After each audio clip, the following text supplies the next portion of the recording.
சுகுமாரிக்கு 3 குழந்தைகள். மூத்தவள் பெயர் பிரியா, அடுத்தது கீதா. மகன் இல்லாத குறையை தீர்ப்பதற்காக பிறந்தவன்தான் கார்த்தி. சுகுமாரியின் கணவர் வரதன் கார்த்தி பிறந்ததும் வேறொரு பெண்ணுடன் சென்று விட்டார். தன் வாழ்க்கையே பறிபோன பின்பும் சுகுமாரி தன் கணவரை எதிர்த்து போர்க்கொடி தூக்கவில்லை. கணவர் தன்னை விட்டு வேறொரு பெண்ணுடன் சென்று விட்டார் என்பதை கூட தன் வீட்டில் உள்ளவர்கள் யாரிடமும் தெரிவிக்கவில்லை. அவர்களிடமெல்லாம் வேலை விஷயமாக அவர் வெளிநாட்டிற்கு சென்றிருக்கிறார் என்றுதான் கூறியிருந்தார். இந்த விஷயம் பிள்ளைகளுக்கு தெரிய வந்த பின்பும் குழந்தைகள் மூவருக்கும் அம்மாவை புரிந்து கொள்ள முடியவில்லை. ஆரம்பத்தில் குழந்தைகள் மூவருக்கும் அம்மா ஏன் அப்பாவிடம் சண்டை போடாமல் அமைதியாக இருக்கிறார் என்று புரியாமல் இருந்தது. அப்புறம்தான் இவர்கள் மூவருக்கும் தெரிந்தது, சுகுமாரியை திருமணம் செய்வதற்கு முன்பே அப்பாவிற்கு அந்த பெண்ணுடன் பழக்கம் என்று. அவர்களுடைய திருமணத்தை வரதனின் பெற்றோர் ஏற்கவில்லை. அதனால் பெற்றோருக்கு தெரியாமல் அந்த பெண்ணை திருமணம் செய்து கொண்டு தனி குடித்தனம் வைத்து விட்டார். பெற்றோருக்கு தெரியாமல் அந்த பெண்ணை சென்று பார்த்து வருவதை வழக்கமாக வைத்திருந்தார். அதனால் சுகுமாரியை திருமணம் செய்வதற்கு பெற்றோர் வற்புறுத்திய பொழுதும் வரதன் அதை தடுக்க எவ்வளவோ முயற்சி செய்தார். ஆனால் அவருடைய அம்மா சுகுமாரியை திருமணம் செய்து கொள்ளாவிட்டால் உயிரை மாய்த்துக் கொள்வேன் என்று மிரட்டியதால் வேறு வழியின்றி சொந்தக்கார பெண்ணான சுகுமாரியை திருமணம் செய்து கொண்டார். திருமணமான உடனேயே இந்த விஷயத்தை வரதன் தன் மனைவி சுகுமாரியிடமும் கூறிவிட்டார். சுகுமாரியும் வரதன் அந்த பெண்ணை ஊருக்கு தெரியாமல் திருமணம் செய்து கொண்டதால் அந்த திருமணம் செல்லாது என்று அமைதியாக இருந்தார். அதுவும் இல்லாமல் வறுமையில் வாடும் தன் பெற்றோர் அவளுக்கு கஷ்டப்பட்டு திருமணம் செய்து வைத்தார்கள். இந்த சூழ்நிலையில் இந்த செய்தியை கேட்டால் அவர்கள் நிலைமை என்னவாகும் என்று யோசித்து அமைதியாக இருந்து விட்டாள். இது எல்லாவற்றிற்கும் மேல் வரதன் சுகுமாரியிடம் எந்த சூழ்நிலையிலும் அவளை விட்டு செல்ல மாட்டேன் என்று வாக்கு கொடுத்திருந்தார். அதற்கு ஏற்றாற்போல் வரதன் திருமணம் செய்து கொண்ட பவானி வரதனின் பணத்தை எதிர்பார்த்து நிற்கவில்லை. ஏனென்றால் அவளுக்கு இது 2ஆம் திருமணம். ஏற்கனவே திருமணமாகி கணவர் இறந்துவிட அந்த சூழ்நிலையில்தான் வரதனுடன் பழக்கம் ஏற்பட்டு யாருக்கும் தெரியாமல் திருமணம் செய்து கொண்டு வாழ்ந்தார்கள். அவர்கள் இருவருக்கும் ஒரு மகன் உண்டு. அவன் பெயர் கைலாஷ். ஏற்கனவே அவளுக்கென்று கணவர் விட்டு சென்ற சொத்து இருப்பதால் பவானி என்றுமே வரதனை நம்பியிருந்ததில்லை. சொல்ல போனால் சுகுமாரியை திருமணம் செய்து கொள்வதற்கு வரதனின் மனதை மாற்றியவளே பவானிதான். வரதன் சுகுமாரியை திருமணம் செய்து கொண்ட பிறகும் வரதனின் வாழ்க்கையை விட்டு ஒதுங்கியே இருந்தாள். சுகுமாரியின் வாழ்க்கையை அழிக்க அவள் என்றுமே நினைத்ததில்லை. இந்த சூழ்நிலையில்தான் சுகுமாரிக்கு 3வது பிரசவத்தில் கார்த்தி பிறந்து 2வது நாளே பவானிக்கு உடல்நிலை சரியில்லை என்று அவளுடைய மகன் கைலாஷ் வரதனை தேடி வேலை செய்யும் இடத்திற்கே வந்துவிட்டான். விஷயத்தை கேள்விப்பட்டவுடன் வரதன் துடிதுடித்து போனார். சுகுமாரியிடம் அவளை போய் பார்த்து வருவதாக கூறி சென்றவர் பின் அங்கு பவானியின் உடல்நிலை மிகவும் மோசமாக இருந்ததால் அவளை பார்த்துக் கொள்வதற்காக அங்கேயே தங்கிவிட்டார். அடுத்த 1 வருடத்திலேயே பவானி இறந்துவிட அதன் பிறகு யாரும் இல்லாமல் அனாதையாக நிற்கும் தன் மகன் கைலாஷை வளர்ப்பதற்காக வரதன் அங்கேயே தங்கிவிட்டார். குழந்தைகள் மூவரிடமும் வரதன் வெளிநாட்டில் வேலை செய்வதாக சுகுமாரி கூறியிருந்தாள். ஆனால் பெரியவள் பிரியா ஒரு நாள் தன் அப்பா வரதனை கைலாஷுடன் சேர்த்து பார்த்து விட்டாள். அன்று வீட்டிற்கு வந்து சுகுமாரியை உண்டு இல்லை என்று செய்துவிட்டாள். அதன் பிறகே நடந்தவற்றையெல்லாம் சுகுமாரி தன் மகளிடம் கூறினார். அன்றிலிருந்து பிரியா தன் அப்பா வரதன் மீது வெறுப்பை வளர்த்து கொண்டாள். சுகுமாரி நடந்தவற்றையெல்லாம் வரதனிடம் கூறினார். அவரும் எப்படியாவது பிரியாவுக்கும் மற்ற 2 குழந்தைகளுக்கும் தன் நிலைமையை புரிய வைத்து தன் மகன் கைலாஷையும் தன்னுடன் அழைத்து வந்து விட வேண்டும் என்று விரும்பினார்.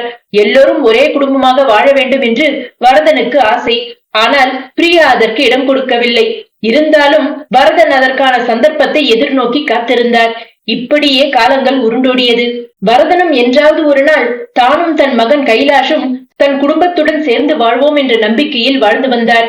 இதற்குள் பவானியின் மகன் கைலாஷ் படிப்பை முடித்துவிட்டு அதே ஊரில் போலீஸ் இன்ஸ்பெக்டராக பணியாற்றினான். அவனுக்கு ஒரு நல்ல இடத்தில் திருமணம் செய்து வைக்க வேண்டும் என்று வரதனுக்கு ஆசை. அதனால் அவன் திருமணத்திற்கு முன்பே தன் குடும்பத்துடன் சேர்ந்து விட வேண்டும் என்று முடிவு செய்தார். பிரியாவிற்கு படிப்பில் பெரிதாக நாட்டமில்லாததால் தையல் கடையை நடத்தி வந்தாள். அதில் அவளுக்கு நல்ல வருமானமும் கிடைத்தது. அவள் தலையெடுத்த பின்பு இனி அப்பா வரதனிடம் வீட்டு செலவிற்கு பணம் வாங்கக்கூடாது என்று சுகுமாரியிடம் கண்டிப்பாக கூறிவிட்டாள். அதனால் தங்கை தம்பிக்காக தன் திருமணத்தை கூட தள்ளி போட்டு விட்டாள். கீதாவும் படிப்பை முடித்துவிட்டு ஒரு ஐடி நிறுவனத்தில் நல்ல சம்பளத்தில் வேலை பார்க்க துவங்கினாள். தம்பி கார்த்தி இப்பொழுதுதான் 12ஆம் வகுப்பு படித்து வருகிறான். அதனால் சுகுமாரி பிரியாவிற்கு வரன் பார்க்க துவங்கினார். பிரியாவை பெண் பார்க்க வருபவர்கள் எல்லாம் வரதனை பற்றி கேட்க சுகுமாரி என்ன பதில் சொல்வதென்று தெரியாமல் தடுமாறினார். மாப்பிள்ளை வீட்டாரும் வரதன் அந்த குடும்பத்தை விட்டு பிரிந்திருப்பதால் பிரியாவை திருமணம் முடிப்பதற்கு தயங்கினார்கள். இதனால் பிரியாவின் திருமணம் தடைப்பட்டு கொண்டே போனது. சுகுமாரிக்கு வரதனின் உதவி இல்லாமல் பிரியாவின் திருமணத்தை நடத்த முடியாது என்று புரிந்தது. அதனால் எப்படியாவது மகள் பிரியாவின் மனதை மாற்ற வேண்டும் என்று முயற்சி செய்தார். ஆனால் இன்று வரை தோற்றுத்தான் போனார். இரண்டாவது மகள் கீதாவுக்கும் மகன் கார்த்திக்கும் அப்பா மீது பெரிதாக கோபமில்லை என்றாலும் அவரை சென்று பார்க்கவோ அவரிடம் பேசவோ என்று முயற்சி செய்ததில்லை. இந்த சூழ்நிலையில்தான் கீதாவிற்கு பிறந்த நாள் வந்தது. அந்த நாளில் கைலாஷை அழைத்துக் கொண்டு சுகுமாரி வீட்டுக்கு போகலாம் என்று வரதன் முடிவு செய்திருந்தார். அதை தன் மகன் கைலாஷிடம் சொல்ல, எதுக்குப்பா தேவையில்லாத பிரச்சனை, உங்களையே ஏத்துக்குவாங்களான்னு தெரியல, இதுல நான் எதுக்கு, அவங்க உங்களை ஏத்துக்கிட்டாங்கன்னா போதும்பா, இத்தனை வருஷம்தான் எனக்காக அவங்களெல்லாம் விட்டு பிரிஞ்சு இருந்தீங்க, இனிமேலாவது அவங்க கூட போயிருங்க, பிரியாவுக்கு வேற வயசாயிட்டே போகுதுல, கல்யாணம் பண்ணணும்ல என்றான். அதற்கு அவர், உன்னை தனியா விட்டுட்டு போக மாட்டேன்னு உங்க அம்மாக்கு சத்தியம் பண்ணி கொடுத்திருக்கேன், அதனால நீயும் வா, பேசி பாப்போம், அதுக்கப்புறமாவும் பிரியா நம்மள ஏத்துக்கலனா நீ சொல்றபடி பிரியாவுக்கும் கீதாவுக்கும் கல்யாணத்தை முடிக்கிற வரைக்கும் நான் போய் அவங்க கூட தங்கி இருக்கேன், சரியா என்றார். கைலாஷும் சரிங்கப்பா, எப்ப போகணும்னு சொல்லுங்க, நான் ஸ்டேஷன்ல லீவ் சொல்லிடுறேன் என்றான். கீதா பிறந்த நாள் என்று சென்றால் பிரியா ஏதாவது இடக்கு முடக்காக பேசினால் கீதாவின் பிறந்த நாள் மகிழ்ச்சியாக இருக்காது என்று நினைத்து அதற்கு முன்பு வரும் விடுமுறை நாளான சனிக்கிழமை அங்கு செல்ல திட்டமிட்டிருந்தார். அதனால் சுகுமாரிக்கு போன் செய்து தன்னுடைய வருகையை முன்கூட்டியே அறிவித்தார். சுகுமாரியும் ஒன்றும் பதில் பேசாமல் சரி என்று மட்டும் சொல்லி வைத்து விட்டாள். வரதன் கைலாஷிடம் சனிக்கிழமை மாலை 4 மணிக்கு போக வேண்டும், அதனால் அவனை தயாராக இருக்க சொன்னார். கைலாஷும் சரிங்கப்பா என்றான். கணவர் வரதன் கைலாஷுடன் வீட்டிற்கு வருவதாக கூறியதிலிருந்தே சுகுமாரிக்கு படபடப்பாக இருந்தது. இவர் எதற்கு வர வேண்டும், பிரியா கோபப்படுவாள், தம்பி பிறக்கும் வரை அம்மாவுடன் வாழ்ந்துவிட்டு பின் அவருக்கு துரோகம் செய்ய அப்பாவுக்கு எப்படி மனசு வந்தது என்று புலம்பிக் கொண்டே இருப்பாள். இப்பொழுது அவள் தலையெடுத்த பின்புதான் தன்னுடைய முழு கவனத்தையும் தொழிலில் செலுத்துகிறாள். இந்த சூழ்நிலையில் அவர் வீட்டிற்கு வருவது தெரிந்தால் அவ்வளவுதான், வீடே தலைகீழாகிவிடும். அவரை எல்லோர் முன்னிலையிலும் மரியாதை குறைவாக பேசுவாள். யாருக்கு பரிந்து பேசுவது, கணவனுக்காகவா அல்லது மகளுக்காகவா? முன்னமே சொன்னால் பிரியா தங்கை தம்பியை அழைத்துக் கொண்டு வீட்டை விட்டே சென்று விடுவாள். அதனால் சொல்ல வேண்டாம் என்று சுகுமாரி முடிவு செய்தாள். சுகுமாரிக்கும் வரதன் மீதும் பவானி மீதும் வருத்தம்தான். அதனால்தான் பவானி இறந்த பொழுது கூட போகவில்லை. அப்போது சுகுமாரிக்கு அதையெல்லாம் புரிந்து கொள்ளும் வயதும் இல்லை, சூழ்நிலையும் அப்படி இருந்தது. ஏற்கனவே மாமியார் இறந்துவிட நோய்வாய்ப்பட்டு படுத்த படுக்கையாக இருந்த மாமனாரை பார்த்துக் கொள்வதற்கும் 3 குழந்தைகளை வளர்ப்பதற்கும் அவ்வப்போது அவளுடைய பெற்றோர் உடம்பிற்கு முடியாமல் இருக்கும் பொழுதெல்லாம் அவர்களை சென்று பார்ப்பதற்குமே அவளுக்கு நேரம் சரியாக இருந்தது. இதற்கிடையில் தன்னை பற்றி கவலைப்படக்கூட நேரம் இல்லாமல் குடும்ப பாரம் அவளை அழுத்திக் கொண்டிருந்தது. எல்லா பிரச்சனையும் காலப்போக்கில் சரியாகிவிடும் என்றுதான் நினைத்திருந்தாள். அதனால் அவளுக்கு தெரிந்த இந்த உண்மையை யாரிடமும் பகிர்ந்து கொள்ள வேண்டும் என்று அவளுக்கு தோன்றவில்லை. அப்படி சொல்லக்கூடிய விஷயமும் இல்லை. அதை யாரிடமும் சொல்ல அவளுக்கு தைரியமும் வரவில்லை. வரதனும் சுகுமாரி எந்த குறையும் இல்லாமல் குடும்பத்தை நடத்துவதற்கு மாதா மாதம் அவளுக்கு தேவையான பணத்தை அனுப்பினார். மாமியார் இருந்தவரை குழந்தைகளை வளர்ப்பதில் சிரமம் இல்லாமல் இருந்தது. அவர் இறந்த பின்பு எல்லா பொறுப்பும் அவள் தலையில் விழுந்தது. பவானி இருக்கும் வரை வரதனை சுகுமாரி வீட்டுக்கு சென்று விடுமாறு எவ்வளவோ வற்புறுத்தினார். ஆனால் அவளுக்கு எந்த நேரமும் உயிர் பிரியும் என்று இருக்கும் பொழுது பவானியை தனியாக விட அவருக்கு மனம் இடம் கொடுக்கவில்லை. இந்த இடைவெளிதான் பிரியாவுக்கும் அவளுடைய அப்பா மீது வெறுப்பு வர காரணமாக இருந்தது. வரதனையும் கைலாஷையும் பிரியா பார்த்தது போல் ஊர்க்காரர்களும் உறவினர்களும் அவ்வப்போது பார்ப்பதுண்டு. ஓரளவுக்கு அரசல் புரசலாக விஷயம் தெரிந்தாலும் அது தெரியாதது போல் வெந்த புண்ணில் வேலை பாய்ச்சுவார்கள். அவளுடைய அப்பா குடும்பத்தில் இல்லை என்று தெரிந்தே, எங்க அப்பாவை பார்க்கவே முடியறதில்ல, நல்லா இருக்காரா என்று கேட்பது யதார்த்தமாகவா இல்லை கிண்டலா கேலியா என்று அவளால் புரிந்து கொள்ள முடியவில்லை. சரியான பதிலும் அவளால் கொடுக்க முடியவில்லை. அதுதான் அவளுக்கு அப்பா மீது இருந்த கோபம், எரிச்சல். அவளுக்கு அம்மா சொல்லாவிட்டாலும் சில நண்பர்கள் மூலம் அப்பாவின் சின்ன வீடு எது என்று தெரிந்து வைத்திருந்தாள். தோழிகள் அப்படி ஏதாவது கேட்கும் போது, அது பெரியப்பா வீடு, அவர் இறந்து விட்டார், அப்பாதான் அவர்களை பராமரிக்க வேண்டியிருக்கிறது என்று சமாதானம் சொல்லிவிடுவாள். இது பரவாயில்லை. இதே கேள்வி தம்பியிடமும் தங்கையிடமும் யாராவது கேட்கும் போது பதில் சொல்ல தெரியாமல் அந்த ஆதங்கத்தை வீட்டில் வந்து சொல்லி எழும்போதெல்லாம் பிரியாவின் மனம் உடைந்து போகும். என்னதான் பணத்தால் வசதியாக இருந்தாலும் கௌரவம் என்று ஒன்று வந்து குறுக்கே நிற்கிறதே. தெரிந்தோ தெரியாமலோ இப்படி ஒரு சம்பவம் நடந்துவிட்டது. அப்புறம் எதற்கு முழு பூசணிக்காயை சோற்றில் மறைக்க வேண்டும்? இன்றைக்கு எந்த ஆண் தான் யோகியமாக இருக்கிறான்? வசதி உள்ளவன் வகை வகையாக சின்ன வீடு வைக்காமல் இருந்தால் அவனுக்கு பெருமை இல்லை என்று நினைக்கிறான். அப்பா ஒருவேளை மனம் திருந்தி வீட்டிற்கு வந்தால் நறுக்கென்று 4 கேள்வி கேட்க வேண்டும் என்று மனதிற்குள் கருவினாள். பிரியாவின் அடிமனதிலும் வரதன் பழையபடி குடும்பத்துடன் வந்து இருக்க வேண்டும் என்று ஆசை இருந்தது. ஆனால் கைலாஷை பற்றி அவள் சிறிதும் யோசிக்கவில்லை. அப்பா இல்லாததால் தன்னுடைய திருமணம் மட்டுமல்ல, பிற்காலத்தில் கீதாவிற்கும் அது பிரச்சனையாக அமைந்துவிடும் என்று பிரியாவுக்கு புரியாமல் இல்லை. அவரை வீட்டிற்கு வரவழைக்க என்ன செய்யலாம் என்று பிரியா யோசிக்க ஆரம்பித்தாள். அன்று எப்பொழுதும் போல் கீதா அலுவலகம் புறப்பட தயாராகி கொண்டிருந்தாள். அலுவலகத்தில் கூட வேலை செய்யும் பிரகாஷிற்கு அன்று பிறந்த நாள். அன்று இரவு ஒரு ஹோட்டலில் விருந்து ஏற்பாடு செய்திருந்தான். அவன் அவளையும் விருந்துக்கு அழைத்திருந்தான்.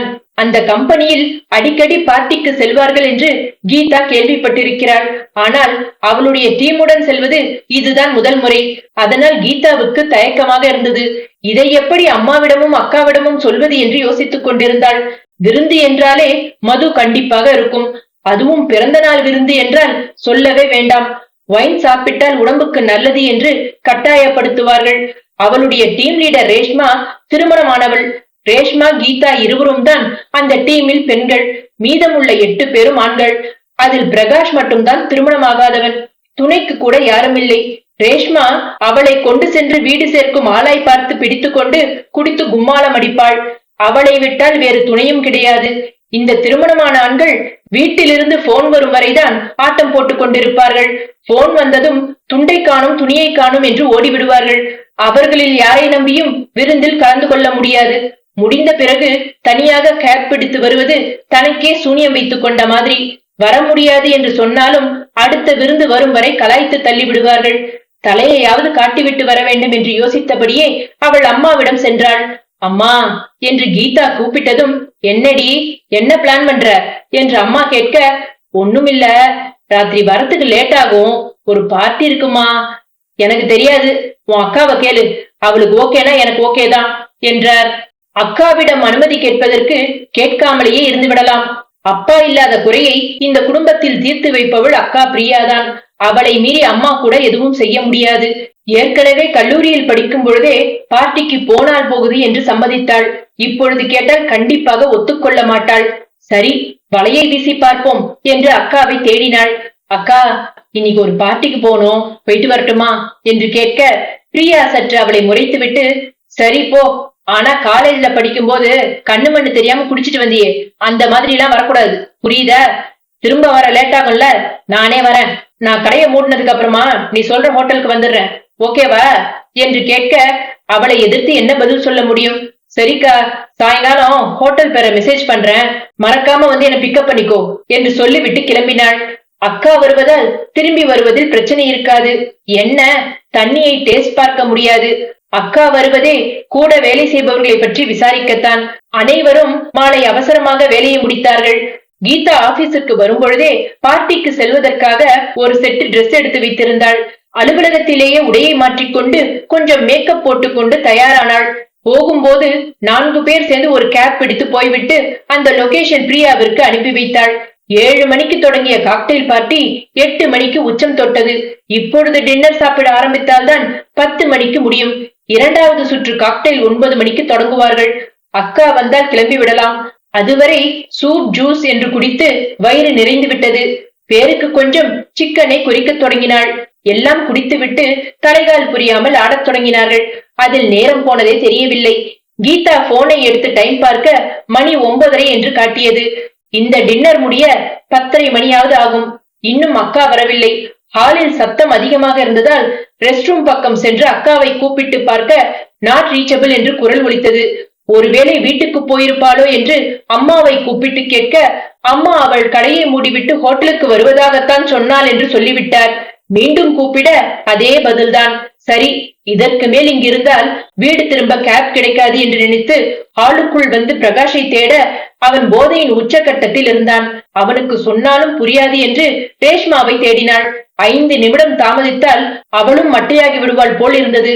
எப்படியோ அவளிடம் அக்கா வரவில்லை, தனியாக வீடு திரும்ப வேண்டும் என்று சொல்லி விலக்கிவிட்டு அவசரமாக கொஞ்சம் பிரியாணியை ருசி பார்த்துவிட்டு வெளியில் வந்தாள். ஆனால் வாசல் மூடப்பட்டிருந்தது. தள்ளி தள்ளி பார்த்தாலும் கதவை திறக்க முடியவில்லை. யாரை கேட்கலாம் என்று சுற்றுமுற்றும் பார்க்க ஹோட்டல் சம்பந்தப்பட்ட யாரும் கண்ணுக்கு தெரியவில்லை. உள்ளே இருந்தவர்கள் இதை பற்றி கவலைப்படாமல் ஆட்டம் போட்டுக் கொண்டிருக்க திடீரென்று கதவு திறக்க சுமார் 20 போலீஸ்காரர்கள் உள்ளே நுழைந்து எல்லோரையும் சுற்றி வளைத்து ஹாலின் நடுவில் கொண்டு வந்து நிறுத்தினார்கள். பெண் போலீஸ் யூனிஃபார்ம் இல்லாமல் இருந்தார்கள். அவர்கள் வந்து கீதா மற்றும் ரேஷ்மாவை வளைத்து நின்று கொண்டார்கள். அடுத்த 5வது நிமிடம் அங்கு விருந்து உண்டவர்கள் அனைவரும் வெளியில் இருந்த போலீஸ் வேனில் ஏற்றப்பட்டார்கள். அவர்கள் எல்லாம் தங்களை எங்கே கொண்டு செல்கிறார்கள் என்று தெரியாத அளவுக்கு போதையில் இருந்தார்கள். ஆனால் கீதா மட்டும் மிகவும் பதட்டமாக இருந்தாள். பக்கத்தில் இருந்த பெண் போலீஸ் செல்போனில் யாரிடமோ பார ரேட் பண்ணிருக்கோம், தடை செய்யப்பட்ட போதை பொருள் கிடைச்சிருக்கு என்று சொல்லிக் கொண்டிருந்தார். அப்போதுதான் கீதா தான் வசமாக மாட்டிருக்கிறோம் என்பதை புரிந்து கொண்டாள். கைலாஷ் வேறு ஒரு கேஸ் விஷயமாக உயர் நீதிமன்றத்தில் வேலையை முடித்துவிட்டு இப்பொழுதுதான் ஸ்டேஷனுக்கு வந்தான். ஸ்டேஷனுக்கு வந்த பொழுது சப் இன்ஸ்பெக்டரும் மற்ற பிசிக்களும் ரெய்டுக்கு போயிருப்பதாக ரைட்டர் கூறினார். அதனால் சப் இன்ஸ்பெக்டர் வரும் வரை ஸ்டேஷனிலேயே வேலை பார்த்து கொண்டிருந்தான். சற்று நேரத்தில் ஒரு வண்டி நிறைய ஆண்களை கொண்டு வந்து இறக்கினார்கள். அடுத்து வந்த ஒரு ஜீப்பில் 2 பெண்களை கொண்டு வந்து இறக்கி காவல் நிலையம் உள்ளே அழைத்து வந்தனர். சப் இன்ஸ்பெக்டர் வந்ததும் கைலாஷ் அவரிடம் விசாரித்த போது அதற்கு அவர் ட்ரக்ஸ் கேஸ் சார் என்றார். இந்த காலத்தில் பள்ளி மாணவர் தொட்டு வயதானவர்கள் வரை இந்த போதை மருந்து பழக்கம் யாரையும் விட்டு வைக்கவில்லை. ஆனால் கடைசியாக வந்த 2 பெண்களும் போதை மருந்து பயன்படுத்தி இருப்பார்கள் என்று நம்ப முடியவில்லை. அதுவும் அந்த சின்ன பெண் மிக சாதாரணமாக இருந்தாள். ஆனால் இந்த சின்ன பெண்ணை எங்கோ பார்த்திருக்கிறோமே என்று கைலாஷிற்கு மண்டை குடைய சப் இன்ஸ்பெக்டரை அழைத்து அந்த பெண்ணின் அப்பா அம்மா பெயரை கேட்க சொல்ல அதற்கு அவளும் வரதன் சுகுமாரி என்று சொன்னதும் அங்கே நிற்பது தன் தங்கை என்று கைலாஷ் புரிந்து கொண்டான். உடனே கைலாஷ் சப் இன்ஸ்பெக்டரிடம், அந்த பொண்ணை மட்டும் விட்டுடுங்க, எனக்கு தெரிஞ்ச பொண்ணுதான், நான் யாருன்னு உங்களுக்கு தெரியாது, ஆனா உங்க அப்பா அம்மாவே எனக்கு நல்லாவே தெரியும், அதுவும் இல்லாம அந்த பொண்ணு ட்ரக்ஸ் யூஸ் பண்ண மாதிரி தெரியல என்று கூறிவிட்டு வீட்டிற்கு கிளம்பினான்.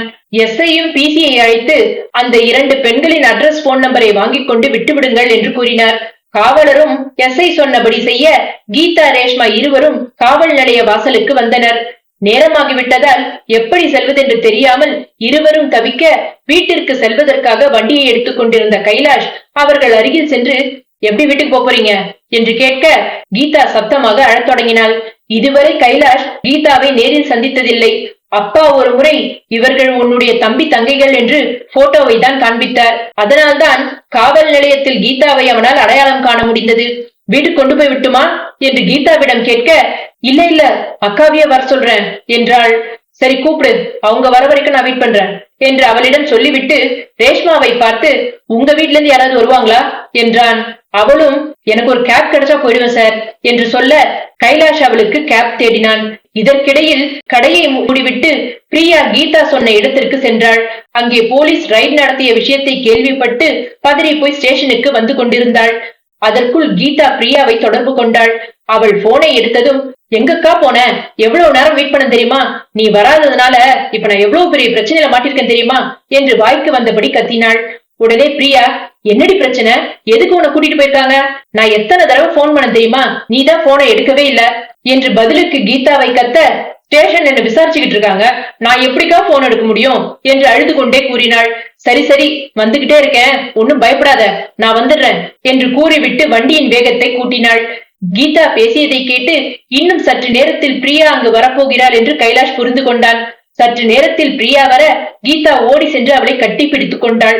என்ன நடந்தது என்று கேட்க அவளும் விவரத்தை சொல்ல அவள் அவளிடம், மொபைல் சைலண்ட்ல இருந்ததை மறந்துட்டேன், சாரி கீதா, அதனாலதான் நீ அனுப்பின மெசேஜ பாக்கல, சரி யார் உன்னை வெளியில எடுத்தா என்று கேட்க அவள் அங்கு நின்று கொண்டிருந்த கைலாஷை கை நீட்டி காட்டி, இவரு நம்ம அப்பாவுக்கு தெரிஞ்சவராங்கா, அதனாலதான் விட சொல்லிட்டாரு என்றாள். பிரியா உடனே, ரொம்ப தேங்க்ஸ் சார் என்றாள். சிறு வயதில் பார்த்தது எங்கே தன்னை அடையாளம் கண்டு விடுவாளோ என்று யோசித்தபடியே கைலாஷ் புன்னகைத்தான். ஒரு நாள் வீட்டுக்கு வாங்க சார், எங்க அப்பாவோட ஃப்ரெண்டுன்னு வேற சொல்றீங்க, நீங்க செஞ்ச உதவியை நாங்க என்னைக்கும் மறக்க மாட்டோம் என்றாள். அதற்கு கைலாஷ், நான் உங்களுக்கு பிரதர் மாதிரி, உங்களுக்கு எப்ப என்ன உதவி வேணாலும் என்ன தயங்காம கேளுங்க, என் நம்பரை நோட் பண்ணி வச்சுக்கோங்க என்று தன்னுடைய மொபைல் நம்பரை இருவருக்கும் கொடுத்து விட்டு அவர்கள் இருவரையும் அனுப்பி வைத்தான். உதவி செய்தது தன்னுடைய அண்ணன் என்று தெரியாமல் பிரியா கீதாவை பார்த்து, நல்ல வேலை இவர் நமக்கு தெரிஞ்சவரா போயிட்டாரு, இல்லன்னா என்ன ஆயிருக்கும், இதுக்குதான் பார்ட்டிக்கெல்லாம் போக வேணாம்னு சொன்னேன். இப்ப என்ன ஆச்சு பாத்தியா? ஒருவேளை நானும் வந்திருந்தா நானும் தானே உன் கூட மாட்டிருப்பேன். அம்மாவுக்கு தெரிஞ்சா அவ்வளவுதான். அம்மா கேட்டா நான் வரத்துக்கு லேட் ஆயிடுச்சுன்னு சொல்லிடு, சரியா என்று கூறி அவளை வீட்டுக்கு அழைத்து சென்றாள். சுகுமாரி இருவரையும் காணவில்லை என்று கவலையுடன் வீட்டு வாசலை பார்த்தபடி அமர்ந்திருந்தார். கார்த்தி நண்பனுடன் அறையில் படித்துக் கொண்டிருந்தான். பிரியா அவனுக்கு ஆன்லைனில் படிப்பதற்கு வசதியாக ஒரு லேப்டாப்பை வாங்கி கொடுத்திருந்தாள். அவனுடைய நண்பன் தானும் அவனுடன் ஆன்லைன் வகுப்பில் சேரப்போவதாக கூறி வீட்டிற்கு வந்திருந்தான். இருவரும் ஆன்லைன் வகுப்பை முடித்துவிட்டு ஒன்றாக விளையாடிக் கொண்டிருந்தார்கள். அந்த நேரம் பார்த்து சுகுமாரி கார்த்தியை கடைக்கு அனுப்ப அவனுடைய நண்பன் லேப்டாப்பை எடுத்து கார்த்தியின் அக்கவுண்டில் இருந்து யாருக்கோ மெயில் அனுப்பி கொண்டிருந்தான். கார்த்தி அறைக்குள் நுழைந்தவுடன் சட்டென்று லேப்டாப்பை மூடிவிட்டு வீட்டிற்கு கிளம்ப போவதாக கூறி அங்கிருந்து புறப்பட்டான். அவனை வழி அனுப்பிவிட்டு கார்த்தி உள்ளே நுழைந்த போது சுகுமாரி கவலையுடன் வாசலில் அமர்ந்திருப்பதை பார்த்து, ஏமா அக்காங்க 2 பேரும் வந்துட போறாங்க, அவங்க என்ன குழந்தையா, ஏன் வாசல்ல உட்கார்ந்துட்டு இருக்கீங்க, வீட்டுக்குள்ள வாங்க, எனக்கு தூக்கம் வருது, நான் போய் படுக்க போறேன் என்று கூறிவிட்டு அடுத்து வரும் நாட்களில் என்ன பிரச்சனை வரப்போகிறது என்று தெரியாமல் தன் அறைக்குள் சென்று கதவை சாத்திக் கொண்டான். அதற்குள் பிரியாவும் கீதாவும் வீடு வந்து சேர சுகுமாரி அவர்கள் இருவரையும் திட்ட, சாரிமா கொஞ்சம் லேட் ஆயிடுச்சு என்று இருவரும் சொல்லிக் கொண்டே உள்ளே சென்றனர். கீதாவும் அசதியாக இருக்கு என்று தூங்க போய்விட்டாள். அதற்கு பிறகு சுகுமாரி பிரியாவுக்கு ஏற்கனவே செய்து வைத்திருந்த ரவா உப்மாவை கொடுக்க பிரியாவும் வேறு வழி இல்லாமல் அள்ளி வாயில் போட்டுக்கொண்டு, நீயும் சாப்பிடுமா என்று சொல்ல கூட சுகுமாரியும் அமர்ந்து சாப்பிட்டு விட்டு பாத்திரங்களை எடுத்து கழுவும் இடத்தில் போட்டுவிட்டு நாளை என்ன நடக்கப் போகிறது என்று தெரியாமல் உறங்கச் சென்றாள். கீதா இதுவரை இப்படி ஒரு அனுபவத்தை எதிர்பார்க்கவில்லை. எவ்வளவோ பார்ட்டிகளுக்கு சென்றிருக்கிறாள். ஆனால் இப்படி ஒரு சோதனையை அவள் சந்தித்ததில்லை. யாரோ இவர்களை மாட்டிவிட வேண்டி போலீஸ்க்கு தகவல் கொடுத்திருக்கிறார்கள். அவள் கூட வேலை செய்யும் பிரகாஷின் அப்பா அந்த நகரத்தில் ஒரு பெரிய பிரமுகர். அவருடைய செல்வாக்கை பயன்படுத்தி மற்ற எல்லா ஆண்களும் நள்ளிரவுக்கு மேல் வீடு திரும்பினார்கள். இருந்தாலும் போலீஸ் வழக்கை பதிவு செய்துவிட்டுத்தான் அனுப்பியிருக்கிறார்கள். இந்த 2 பெண்களை தவிர மற்ற 8 ஆண்களுக்கும் மருத்துவ பரிசோதனை செய்த பிறகே எச்சரிக்கை செய்து வீட்டிற்கு அனுப்பியுள்ளனர். அடுத்த நாள் மருத்துவ பரிசோதனை செய்த முடிவு வெளியில் வந்தால்தான் இவர்கள் மீது வழக்கு பதிவு செய்ய வேண்டுமா இல்லையா என்று தெரியும். கீதா எப்பொழுதும் போல் அடுத்த நாள் காலையில் யோகா பயிற்சியை முடித்துவிட்டு குளிக்க தயாரான போது காலிங் பெல் சத்தம் கேட்க கதவை திறந்து பார்த்தால் 2 பெண் போலீஸ் நின்று கொண்டிருந்தார்கள். வந்தவர்கள், உடனே வாமா, மெடிக்கல் டெஸ்ட் எடுக்கணும், அதுக்கப்புறம் தான் உங்களை அரெஸ்ட் பண்றதா வேணாமான்னு தெரியும் என்று சொல்ல கீதா ஆடி போய்விட்டாள். பதறி போய் உள்ளே சென்று பிரியாவை எழுப்ப பிரியா உடனே கைலாஷுக்கு போன் செய்து கேட்க அவனும், ஒன்னும் பிரச்சனை இல்ல, இது ஒரு ஃபார்மாலிட்டிக்கு தான், மேலிடத்துல இருந்து கால் வந்திருக்கு, அதனாலதான் ஸ்ட்ரிக்டா ஃபாலோ பண்ண வேண்டியதா இருக்கு, எந்த பிரச்சனையும் வராம நான் பாத்துக்கிறேன், பயப்படாம போங்க என்றான். சமையல் அறையிலிருந்து வெளியே வந்த சுகுமாரி, என்ன நம்ம வீட்டு வாசல்ல போலீஸ் நிக்குது, நைட் ஏதாவது பிரச்சனையா என்று தெரியாமல் திகைத்து போய் நிற்க கீதா, அம்மா ஒண்ணு இல்லம்மா, ஆபீஸ்ல ஒரு சின்ன பிரச்சனை, நான் போயிட்டு வந்துடுறேம்மா என்று கூறிவிட்டு அவர்களுடன் போலீஸ் வண்டியில் ஏறி சென்றாள். பெரிய ஆஸ்பத்திரிக்கு அழைத்து சென்று அவளுக்கு ரத்த பரிசோதனை செய்தார்கள். அங்கு ஏற்கனவே ரேஷ்மா ரத்தம் கொடுத்து விட்டு நின்று கொண்டிருந்தாள். ரத்தம் கொடுத்த பிறகு பெண் காவலர் இருவரையும் பார்த்து, சரி கிளம்புங்க, மறுபடியும் கூப்பிடுவோம், அப்ப வாங்க என்று சொல்லி அனுப்பிவிட்டார். பிரியா பின்னாடியே வந்து காத்திருந்து தங்கையை வீட்டிற்கு கூட்டிச் சென்றாள். கீதா பிறகுதான் குளித்து விட்டு புறப்பட்டு அலுவலகம் சென்றாள். அலுவலகத்தில் தலைமை அதிகாரி ஏற்கனவே எல்லோரையும் அழைத்திருந்தார். பார்ட்டின்னு சொல்லிட்டு எங்க வேணாலும் போங்க, யார் வேணாங்கிறா, எதுக்கு கம்பெனி பேரை வெளியில சொல்றீங்க, எல்லாரும் ட்ரக் யூஸ் பண்ணிருக்கீங்க, போலீஸ் வந்துட்டு போறாங்க, இன்னும் ஒரு தடவை மாட்டினா கண்டிப்பா ஜெயிலு தானே கத்திட்டு போயிருக்காங்க, ஆமா சொல்லுங்க, உங்களுக்கு யார் ட்ரக்ஸ் கொடுத்தது, அது எவ்வளவு பெரிய கிரைம் தெரியுமா, உங்க பிளட் டெஸ்ட் ரிப்போர்ட் எல்லாம் வரட்டும், அது மட்டும் பாசிட்டிவா இருக்கட்டுமே, உங்க எல்லாரையும் வேலையை விட்டு தூக்கிடுறேன் என்று கத்தி தன் அறையிலிருந்து எல்லோரையும் வெளியே அனுப்பினார். வெளியே வந்த எல்லோரும், விஸ்கி தானே குடிச்சோம், ட்ரக் எங்க இருந்தது என்று ஒருவரை ஒருவர் கேட்ட வண்ணம் அவரவர் வேலைக்கு திரும்பினார்கள்.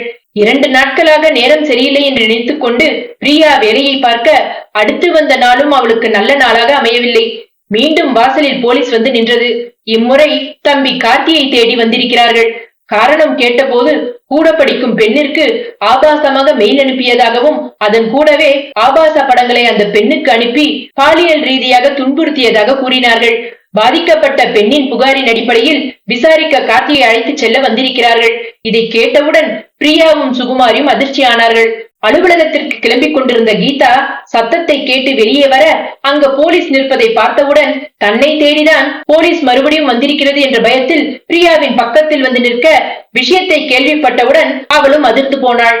அப்பொழுதுதான் கார்த்தி பள்ளிக்கு செல்வதற்காக குளித்து விட்டு வந்தான். போலீஸ் தன்னை தேடிதான் வந்திருக்கிறார்கள் என்று தெரிந்ததும் அம்மாவை பிடித்துக் கொண்டு அழ ஆரம்பித்து விட்டான். அம்மா, சத்தியமா நான் எதுவும் பண்ணலமா, எனக்கு எதுவும் தெரியாதுமா என்று அழுது கொண்டே கூற பிரியா ஒன்றும் புரியாமல் மறுபடியும் போலீஸை விசாரித்தாள். சார், நீங்க ஏதோ தப்பான அட்ரஸ்க்கு வந்திருக்கீங்கன்னு நினைக்கிறேன். என் தம்பி அந்த மாதிரி எல்லாம் பண்ண மாட்டான் சார் என்று கூற போலீஸ் சற்று கோபத்துடன், ஏமா, கார்த்திங்கிறது இவன் தானே? நேற்று கூட படிக்கிற பொண்ணுக்கு அவனோட லேப்டாப்ல இருந்து கண்ட படத்தையும் அனுப்பி வச்சிருக்கான். போதா குறைக்கு அசிங்க அசிங்கமா மெசேஜ் அனுப்பியிருக்கான். பசங்க என்ன பண்றாங்கன்னு கவனிக்க மாட்டேங்கிறீங்க. கேட்டாங்கன்னு லேப்டாப்பு போன் வாங்கி கொடுத்துறீங்க. அப்படி எங்க வந்து குறை சொல்றீங்க? நாங்க சரியான அட்ரஸ்க்கு தான் வந்திருக்கோம், போய் லேப்டாப் எடுத்துக்கிட்டு ஸ்டேஷனுக்கு வாங்க என்று கூற பிரியா கார்த்தியை நெருங்கி, என்னடா பண்ணி வச்சிருக்க? லேப்டாப்பை யார்கிட்டயாவது குடுத்தியா என்று பதற்றத்துடன் கேட்க அதற்கு அவன், எனக்கு எதுவும் தெரியாதுக்கா, சத்தியமா நான் எதுவும் பண்ணல. நேத்தி அருண் வந்திருந்தான், நானும் அவனும் சேர்ந்துதான் ஆன்லைன் கோர்ஸ் படிச்சோம். மத்தபடி நாங்க யாருக்கும் எந்த மெசேஜும் அனுப்பலக்கா என்று அழுதான். இவர்கள் பேசிக் கொண்டிருக்கும் பொழுதே போலீஸ் குறுக்கிட்டு, எதா இருந்தாலும் ஸ்டேஷன்ல வந்து பேசிக்கோங்க, உடனே கிளம்புங்க, வாங்க வாங்க என்று கார்த்தியை அழைத்துக் கொண்டு புறப்பட பிரியாவும் அவனுடன் பதற்றத்தோடு சென்றாள். இன்னும் தங்கை மீது இருக்கும் புகாரே முடிவுக்கு வரவில்லை. அதற்குள் மீண்டும் சோதனையா? அவளுக்கு அப்பா மீது கோபம் கொந்தளித்து வந்தது. அவர் இருந்து கவனிக்க வேண்டிய குடும்ப பாரத்தை தன் தலையில் சுமத்திவிட்டு அவர் சொகுசு வாழ்க்கை வாழ்ந்து கொண்டிருக்கிறார் என்று அவளுக்குள் புலம்பிக் கொண்டாள். அதே நேரம் அப்பா வரதனிடம் கைலாஷ் தங்கை கீதா மீது சுமத்தி இருக்கும் புகாரை பற்றி விரிவாக சொல்லிக் கொண்டிருந்தான். அவரும் அவளுடைய பிறந்த நாள் வருவதற்கு முன்பு அதிலிருந்து அவளை விடுவித்துக் கொடுக்குமாறு கேட்டுக்கொண்டார். கைலாஷும் புதிதாக வந்த பிரச்சனை அறியாது கண்டிப்பாக அவளை அந்த கேஸிலிருந்து விடுவிப்பதாக அப்பாவுக்கு வாக்கு கொடுத்து கொண்டிருந்தான். அப்பாவிடம் பேசிவிட்டு கைலாஷ் போனில் பேசிக் கொண்டிருக்க அந்த சமயம் பார்த்து பிரியா கைலாஷை அழைக்க அவன் போனை எடுக்கவில்லை. அவன் ஒரு முக்கியமான கேஸ் விஷயமாக மேல் அதிகாரியுடன் பேசிக் கொண்டிருந்தான். பிரியா பொறுமை இழந்து விட்டாள். ஏற்கனவே தம்பி கார்த்தியை போலீஸ் ஜீப்பில் ஏற்றிய பொழுதே அம்மா மயங்கி கீழே விழுந்து விட்டார். இந்த சூழ்நிலையில் போலீஸ் ஸ்டேஷனில் தம்பியை தனியாக விட்டு செல்வதற்கும் அவளுக்கு பயமாக இருந்தது. அவனும் இவள் எங்கே தன்னை விட்டு சென்று விடுவாளோ என்ற பயத்தில் அவள் கையை இறுக பற்றி கொண்டான். கைலாஷ் மேலதிகாரியிடம் பேசிவிட்டு ஸ்டேஷனுக்கு கிளம்பலாம் என்று வண்டியை கிளப்ப பிரியா மறுபடியும் அவனை தொடர்பு கொண்டாள். விஷயத்தை கூறியவுடன் அவன் தன்னுடைய ஸ்டேஷனுக்கு செல்லாமல் கார்த்திக்கை அழைத்து சென்ற ஸ்டேஷனிற்கு சென்றான். அதற்குள் கார்த்திக் கூறிய அவனுடைய நண்பன் அருணையும் ஸ்டேஷனுக்கு அழைத்து வந்திருந்தார்கள். அவன் அப்பா காவல் நிலையம் என்று கூட பார்க்காமல் வாய்க்கு வந்தபடி பேசிக் கொண்டிருந்தார். வீட்டுல அப்பான்னு ஒருத்தர் இருந்தா எல்லாம் ஒழுங்கா வளர்ந்திருப்பாங்க. அப்பங்கார என்னடானா வேற ஒரு பொம்பளை கூட போயாச்சு. இவன் என்னடானா கூட படிக்கிற பொண்ணுகிட்டயே வேலையை காட்டியிருக்கான். அப்பன மாதிரியே புள்ள என்று வாய்க்கு வந்தபடி பேசிக் கொண்டிருந்தார். பிரியா பொறுமை இழந்து அவரை நெருங்கி, தேவையில்லாம வாய்க்கு வந்தபடி பேசாதீங்க சார். என் தம்பியை நாங்க அப்படிலாம் வளர்க்கற. எங்க அப்பாவை பத்தி தப்பா பேசினா உங்க மேல நான் கேஸ் ஃபைல் பண்ணுவேன்.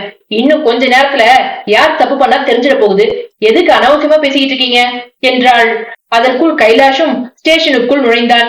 அவனை பார்த்தவுடன் பிரியா அவன் அருகே ஓடி சென்றாள். சார், என் தம்பி மேல எந்த தப்பும் இல்ல, அவன் அந்த மாதிரி எல்லாம் பண்ணக்கூடியவன் இல்ல சார் என்று கெஞ்சினாள். உடனே கைலாஷும், நான் பாத்துக்கிறேன் விடுங்க, இன்ஸ்பெக்டர் கிட்ட பேசிட்டு வரேன் என்று உள்ளே நுழைந்தான்.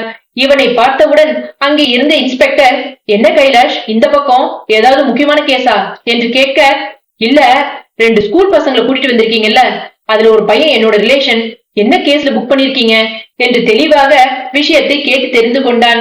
இன்ஸ்பெக்டர் இருவரையும் தனித்தனியாக விசாரித்தார். அதிலிருந்து ஆபாச படமும் மெசேஜும் அனுப்பிய நேரத்தில் கார்த்தி வீட்டில் இல்லை என்பது ஊர்ஜிதமானது. அந்த நேரத்தில் அவன் கடைக்கு சென்று பொருள் வாங்கியதற்கான ஆதாரமும் கிடைத்தது. அதுவரை தான் எந்த தவறும் செய்யவில்லை என்று அழுது சாதித்துக் கொண்டிருந்த கார்த்தியின் நண்பன் அருண் ஆதாரத்தை காட்டியவுடன் வேறு வழியின்றி தான் செய்த தவறை ஒப்புக்கொண்டான். தன் மகன்தான் தவறு செய்தான் என்று தெரிந்தபின் அருணின் அப்பா அவமானத்தால் தலைகுனிந்தார். அங்கிருந்து ஒரு வழியாக கார்த்திக்கை அழைத்துக் கொண்டு பிரியா வெளியே வந்தாள். ஸ்டேஷனில் இருந்து வெளியே வந்த கைலாஷ் கார்த்தியிடம், இனிமேலாவது ஜாக்கிரதையாரு, யாரையும் நம்பி போனு லேப்டாப் எல்லாம் கொடுக்காத என்று அறிவுரை கூறினான். பிரியாவும் ரொம்ப தேங்க்ஸ் சார் என்று கூற கைலாஷ் உடனே, நான் தான் என்ன உங்க அண்ணனா நினைச்சுக்கோங்கன்னு சொன்னேனே, எதுக்கு சார்னு கூப்பிட்டுக்கிட்டு, அண்ணன் கூப்பிடலாமே என்றான். அவளும் சிரித்தபடி, சரிங்கண்ணா ரொம்ப தேங்க்ஸ் என்றாள். சரி, எனக்கு டைம் ஆயிடுச்சு, நான் கிளம்புறேன், கீதா கேஸ பத்தி கவலைப்படாதீங்க, அதை நான் பாத்துக்கிறேன் என்று கூறிவிட்டு வண்டியில் ஏறும் பொழுதுதான் அவனுடைய சட்டை பேஜில் கைலாஷ் வரதன் என்ற பெயரை கவனித்தாள். அந்த ஒரு வினாடி பிரியாவுக்கு பொறித்தட்டியது. ஒருவேளை இது தன் அண்ணனாக இருக்குமோ, சிறு வயதில் அப்பாவுடன் பார்த்தோமே, ஒருவேளை அவராக இருக்குமோ என்று அவள் யோசித்துக் கொண்டிருக்கும் பொழுதே கீதாவிடமிருந்து அழைப்பு வந்தது. அக்கா என்னக்கா ஆச்சு என்று பதற்றத்துடன் கேட்க நடந்தவற்றை எல்லாம் பிரியா கூறினாள். சரிக்கா, அம்மாவுக்கு இன்னும் மயக்கம் தெரியல, அதனால பக்கத்து வீட்டு அக்காவோட ஹாஸ்பிட்டலுக்கு போறேன் என்று கூறிவிட்டு போனை வைத்தாள். பிரியாவும் கார்த்தியும் பதற்றத்துடன் அங்கிருந்து நேராக ஆஸ்பத்திரிக்கு சென்றார்கள். சுகுமாரி மிகவும் பலவீனமாக இருப்பதாகவும் மற்றபடி வேறு எதுவும் பிரச்சனை இல்லை என்று அவளை வீட்டிற்கு அனுப்பி வைத்தார்கள். அடுத்த நாள் சனிக்கிழமை. வரதனும் கைலாஷும் வருவதாக சொன்ன நாள். சுகுமாரி காலை எழுந்ததிலிருந்து பதற்றமாக இருந்தார். ஏற்கனவே 2 நாட்களாக நடந்த பிரச்சனையில் பிரியா அவள் அப்பாவை பார்த்தால் என்ன செய்வாளோ என்ற பயம் அவர் மனதிற்குள் ஓடிக்கொண்டிருந்தது. பிரியாவும் அம்மா பதற்றத்துடன் இருப்பதை பார்த்து நேற்று நடந்த கார்த்தியின் பிரச்சனையில் இருந்து அம்மா மீண்டு வரவில்லை என்று நினைத்து, அம்மா எல்லாம் நல்லபடியா முடிஞ்சிருச்சு, இன்னும் ஏன் பதற்றத்தோட இருக்கீங்க? நாளைக்கு வேற கீதாவோட பர்த்டே, அவ வேற ஃப்ரெண்ட்ஸ் எல்லாம் கூப்பிட போறேன்னு சொல்லியிருக்கா, அதுக்கான ஏற்பாடெல்லாம் பண்ணுங்க என்று அம்மாவின் மனதை மாற்ற முயற்சி செய்தாள். வரதன் சொன்னபடியே கைலாஷை அழைத்துக் கொண்டு அன்று சுகுமாரியின் வீட்டிற்கு வந்தார். அவர்கள் வந்த நேரம் பிரியாவும் கீதாவும் வீட்டில் இல்லை. இருவரும் அடுத்த நாள் பிறந்த நாள் விழாவிற்காக தேவையான பொருட்களை எல்லாம் வாங்கி வர கடைத்தெருவுக்கு சென்றிருந்தார்கள். சுகுமாரி கைலாஷை பிரமிப்புடன் பார்த்தார். ஆள் நல்ல வாட்டசாட்டமாக வேலைக்கு ஏற்றார் போல் கம்பீரமாக இருந்தான். அவனை பார்த்ததும் அவருக்கு வார்த்தையே வரவில்லை. இவர்கள் இருவரையும் பார்த்தால் பிரியா எப்படி நடந்து கொள்வாள் என்று சுகுமாரிக்கு பயமாக இருந்தது. கைலாஷ் போலீஸ் என்று தெரியாமல் அவனை வாய்க்கு வந்தபடி பேசி பிரச்சனையை மாட்டிக்கொள்வாளோ, தங்கை என்றும் பாராமல் அவனும் இவளை கைது செய்து அழைத்துச் செல்வானோ என்று மனதிற்குள் பயந்து கொண்டே இருந்தார். கார்த்தி கைலாஷை பார்த்தவுடன் சந்தோஷத்தில் ஓடி வந்து பேசினான். அவனுக்கு கைலாஷ் அண்ணனாக வந்தது பெருமையாக இருந்தது. அம்மா, நேத்தி போலீஸ் ஸ்டேஷன்ல இவர் தாமா எனக்கு ஹெல்ப் பண்ணாரு என்றான். உடனே சுகுமாரி ரொம்ப நன்றிப்பா என்று கையெழுத்து கும்பிட்டார். இவர்கள் நால்வரும் பேசிக் கொண்டிருக்கையில் கீதாவும் பிரியாவும் வீட்டுக்குள் நுழைந்தார்கள். சுகுமாரி ஓடி வந்து பிரியாவின் கையை பிடித்து அவள் எதுவும் தவறாக பேசிவிடாதவாறு அவளை சமாதானப்படுத்த முயற்சி செய்தார். பிரியா, பொறுமையா நான் சொல்றத கொஞ்சம் கேளுமா, நம்ம எல்லாரும் பிரிஞ்சிருந்தது போதும், இனிமேலாவது நம்ம சேர்ந்திருப்போம், கொஞ்சம் யோசிச்சு பாருமா, உனக்காக மட்டும் இல்ல கீதாவுக்காகவும் நம்ம எல்லாரும் சேர்ந்திருக்கிறதா நல்லது என்று அவர் சொல்லிக் கொண்டிருக்கும் பொழுதே பிரியா கைலாஷை நெருங்கி, வாங்கண்ணா எப்படி இருக்கீங்க, காபி சாப்பிட்டீங்களா என்று கேட்க அதற்கு அவன் சிரித்து விட்டு, சாப்பிட்டேம்மா, அம்மா கொடுத்தாங்க என்றான். சரி இருங்க, ஸ்நாக்ஸ் ஏதாவது எடுத்துட்டு வரேன் என்று கூறிவிட்டு கீதாவின் பக்கம் திரும்பி, கீதா அண்ணனுக்கு ஸ்நாக்ஸ் எடுத்துட்டு வா என்று கீதாவை அனுப்ப இவர்கள் இருவரும் பேசிக் கொண்டிருப்பதை பார்த்து சுகுமாரி வாயடைத்து போனார். உடனே பிரியா, அப்பா என்ன மன்னிச்சிருங்கப்பா, என்னாலதான் இந்த குடும்பம் பிரிஞ்சு போச்சு, இல்லனா எப்பவோ சேர்ந்திருக்க வேண்டிய குடும்பம் என்றாள். உடனே வரதன், என் மேலேயும் தப்பு இருக்குமா, நீங்கெல்லாம் தான் என்ன மன்னிக்கணும், நான் செஞ்ச தப்புனால பவானியும் கைலாஷம் பாதிக்க கூடாதுன்னு நினைச்சேன், அதே சமயம் உங்களை விட்டு கொடுக்கவும் எனக்கு மனசு இல்ல, நான் சாகறதுக்குள்ளேயாவது நம்ம எல்லாரும் சேர்ந்துடணும்னு நினைச்சேன், கடவுள் கைவிடல, என் வேண்டுதலை நிறைவேற்றிட்டாரு என்றார். அப்படிலாம் சொல்லாதீங்கப்பா, இனிமேலாவது நம்ம எல்லாரும் சந்தோஷமா இருக்கணும் என்று கூறிவிட்டு சுகுமாரியின் பக்கம் திரும்பி, அம்மா நம்ம கார்த்திய மட்டும் இல்லம்மா, கீதாவையும் பிரச்சனையில இருந்து காப்பாத்தினது அண்ணன் தான் என்று கீதா போலீஸ் ஸ்டேஷன் போன காரணத்தை கூறினாள். அதை கேட்ட சுகுமாரி கண்கலங்கி போனார். பிரியா கைலாஷிடம், நீங்க என் அண்ணனா இருப்பீங்களோன்னு நேத்தியே எனக்கு ஒரு சந்தேகம் இருந்தது, உங்க யூனிஃபார்ம்ல கைலாஷ் வரதான் இருந்தப்பவே நான் சந்தேகப்பட்டேன், என் சந்தேகம் சரியா போச்சு என்று சிரித்து கொண்டே கூறினாள். சற்று நேரம் அனைவரும் பேசிவிட்டு கைலாஷ் வரதனின் பக்கம் திரும்பி, அப்பா நான் கிளம்புறேன் என்று புறப்பட்டான். அப்போது சுகுமாரி, நீ எங்கேயும் போக கூடாது, எங்க கூடயே இரு, இனிமேல் இதுதான் உன் வீடு, உங்க அம்மா ஸ்தானத்துல இருந்து நான் தான் உன்னை வளர்த்திருக்கணும், ஆனா செய்யல, ஆனா நீ அப்படி யோசிக்காம ஒரு அண்ணனா இருந்து உன் கூட பிறந்தவங்களுக்கு செய்ய வேண்டியதை செஞ்சிருக்க, நான் தான் உன் அம்மாவோட அருமை தெரியாம இருந்துட்டேன், நீ உன் அம்மாவுக்கும் ஒரு படி மேல போயிட்ட, இனிமேலு இதுதான் உன் வீடு, நாளையில இருந்து உனக்கு பொண்ணு பார்த்து கல்யாணம் பண்றதுதான் என் முதல் வேலை என்றார். அன்றிலிருந்து கைலாஷ் அந்த குடும்பத்தின் மூத்த மகனானான். எப்படியோ 2 தனி குடும்பம் இப்பொழுது ஒரே கூட்டு குடும்பமாகிவிட்டது. வாழ்க்கை என்பது வளைந்த நாணல் போன்றது, சூழ்நிலைக்கேற்ப வளைந்து கொடுத்து செல்வது வாழ்க்கையை சுகமாக்கும். அப்படி சூழ்நிலைகளுக்கு ஏற்றவாறு வளைந்து கொடுக்க முடியாமல் போனால் பல இன்னல்களை எதிர்கொள்ள வேண்டியிருக்கும். யாருடனும் அனுசரித்து போக மாட்டேன் என்றிருந்தால் உறவுகளாலும் நட்புகளாலும் ஒதுக்கப்பட்டு தனி தீவு போல் ஆகிவிடுவோம். அதற்காக எல்லாவற்றுக்கும் வளைந்து கொடுத்தால் நம்மை நிமிரவே விடாதபடி செய்து விடுவார்கள். எனவே இரண்டிலும் தெளிவு தேவை. அதிகமாக வளைந்து கொடுத்தால் ஒடிந்துதான் போவோம். வளைந்து கொடு, ஆனால் உடைந்து விடாதே. இந்த கதை பிடிச்சிருந்ததுன்னா பத்துவின் கதைகளை சப்ஸ்கிரைப் பண்ணுங்க, லைக் பண்ணுங்க, ஷேர் பண்ணுங்க.